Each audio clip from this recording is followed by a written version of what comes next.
Hi, and welcome back to Basement Backgammon. In this episode, we're going to be looking at one of my most hated boards. I had my eye on this board for quite a while. It was for sale by a guy in California, um, and I have not unwrapped it yet. I did unwrap it. I've looked at it, but I haven't unwrapped it for you on the channel yet because this is the case it came in. It was loud, gaudy. It's a wrap for this board in money, and I hate it. It's very tacky, but the board itself is not great either. And the funny thing about the board is that it looks really cool, which is why I always wanted one. It's a Bone Club board. Now the Bone Club is manufactured in England, and I don't know how it got to California, but the guy sold it to me for a really small price. I think I paid 200 total, and these checkers are 2 inches, so it's a large board.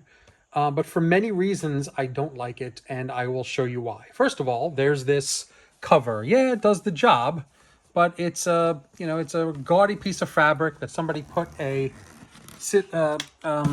a zipper on both sides. I mean, it works as a cover, keeps the board, pretty light, pretty fine. But as you'll see in just a second, maybe there was no reason to do that. So when we open it up, here's the cool thing about it. It's got this really cool logo on the front. Now, I love the Bone Club logo. It's neat.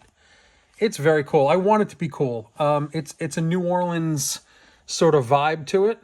If you've ever seen Princess and the Frog, the Disney movie, it's got the Shadowman vibe. In fact, that's why I call it Shadowman.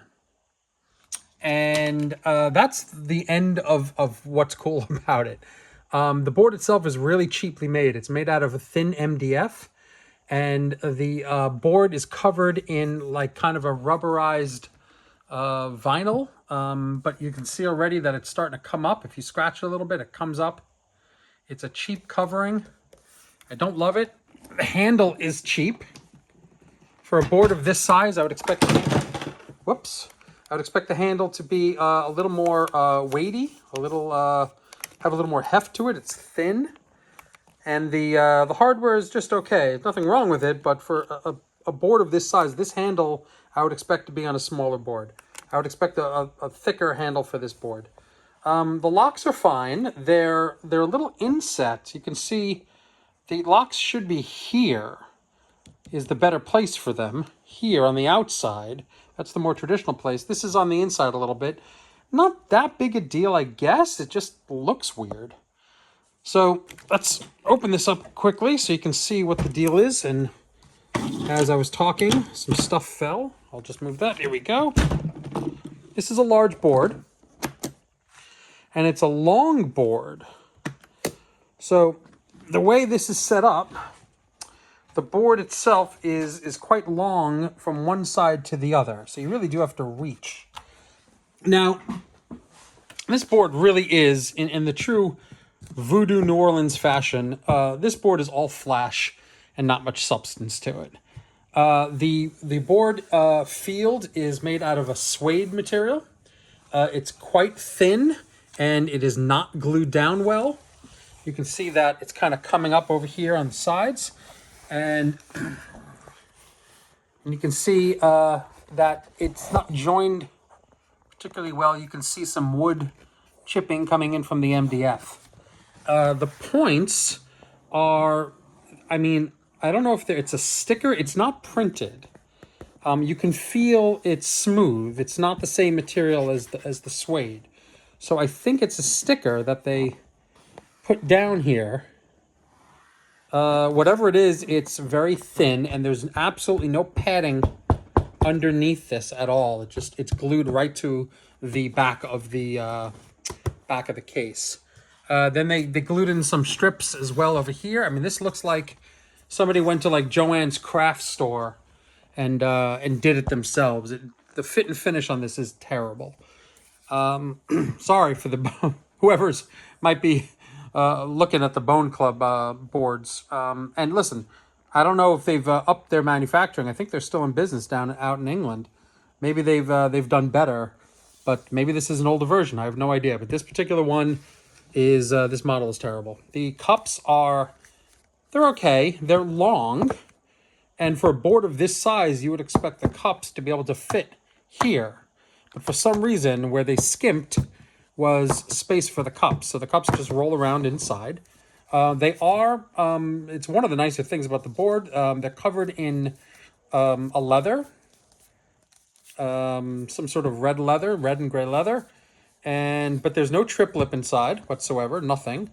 And it's just got this same suede material as this inside. Here are the checkers. The checkers go 3 by 5 rather than 5 by 3, which is normal. It goes 3 by 5. So you had all this space. It just made the board just, I don't know. There were things you could do. And the checkers, I don't like these checkers either. They're thin. They're fairly light. They're plastic. They're not some really nice material. And they've got a little bit of a finger dish in here. Just a little bit of a finger. I'm okay with the little finger dish because at least you get to move it like this. But they don't sound great. They don't look great. There's nothing really interesting about them.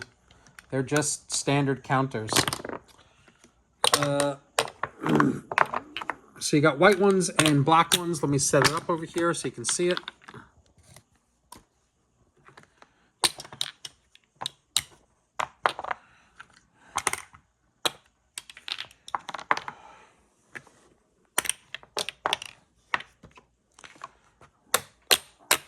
And as you can see, it's a long distance. I really have to reach my arm to get to the other side. Really have to bend over. So if you were playing, on, like a small pub table or something, you might have a problem. This is a large board. It's one of the larger boards I've got. But for some reason, it's just not satisfying. Now the cube is nice. It's got the logo, or at least the name of it, of the thing, the Bone Club, name of the manufacturer on the 64 face, and then you've got your 2, 4, 8, 16, 32 in an interesting pattern. You go down, left, I guess, across, and then, yeah. Anyway, it's a different pattern than I'm used to. Because 2, normally 4 would be on the other side, but they put the 2 in the 64 face, they put it on this side, or 1, 2, if you want to put it that way. And then 4, but then 4 and 8 are not opposite. So even the cube is weird. What can I tell you? But at least it's a nice looking cube. I mean, it's frosted plastic, some sort of resin. And the dice that come with it are not precision dice. They are rounded at least. And as, sort of a nod to the whole voodoo thing, they've got these skeletal hands as opposed to a 1. So no 1, you've got skeletal hands.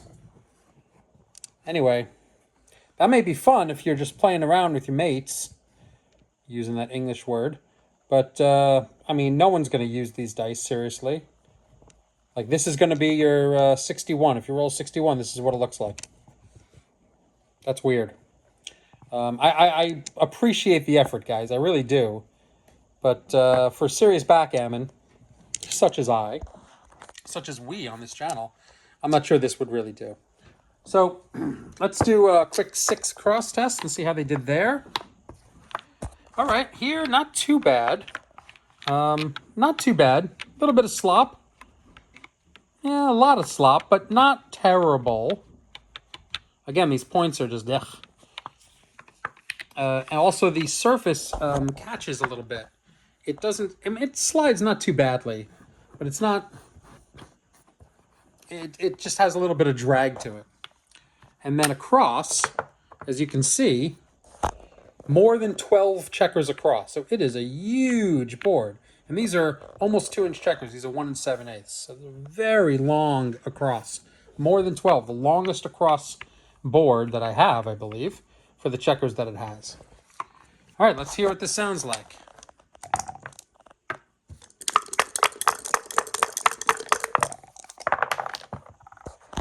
Six two. All right.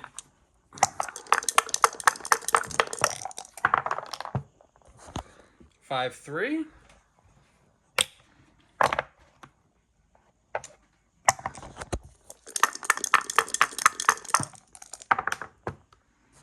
Four, 1. See, I rolled a 1.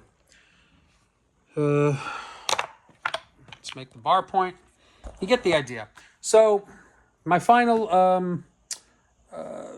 rating for the Bone Club board is good try, guys, but it's like a 6.5 out of 10. Just a lot of flash, not a lot of substance, and not particularly well made, this board. So, recommend against. But hey, listen, if somebody gets it for you for cheap, like I got it, I got this for about $200. Then hey, all power to you. See you later. Thanks.